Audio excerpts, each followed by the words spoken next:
atšķiras mācības mūzikas skolā un privātā apmācība?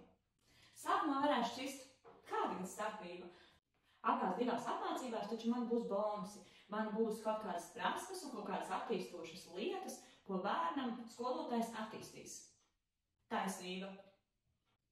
Taču mūzikas skolas apmācībā ir noteikts stingras prasības un noteikts laika ierobežojums, kurā bērnam ir jāspēj, jāvar izpildīt noteiktais uzdevums. Skolotājiem ir nepieciešams viņu sasniegt, palīdzēt bērnam virzīties, virzīt bērnu, atrast viņam piemērotu repertuāru, bet viņš ir noteiktos rāmjos un diezgan lielas iespējas tur nav izvērsties.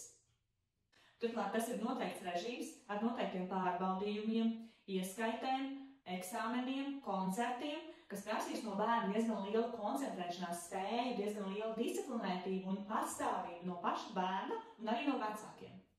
Savukārt privātā apmācībā skolotājs skatās pēc bērna spējām, tikai un vienīgi virza bērnu pēc bērna spējām, tik cik bērns spēj un cik bērns vēlas paņemt pretī un iegūt šīs zināšanas.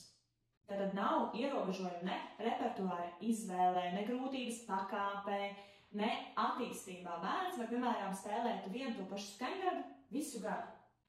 Bet skolotājs var variēt privātā apmācībā šo skaņdarbu, lai bērnam būtu interesantāk, kad viņš liek no citas nodas vai citā tonalitātē šo dziesmiņu nospēlēt. Tādā veidā ir vairāk laika arī iesaistīt teoriju, viņu nostiprināt, viņu pastiprināt, un tad skolotājs saprat, kurā brīdī es iešu tālāk, lai tas bērns ir tiešām sapratis, un lai viņš patstāvīgi spēja mājās pielietot šīs savas zināšanas.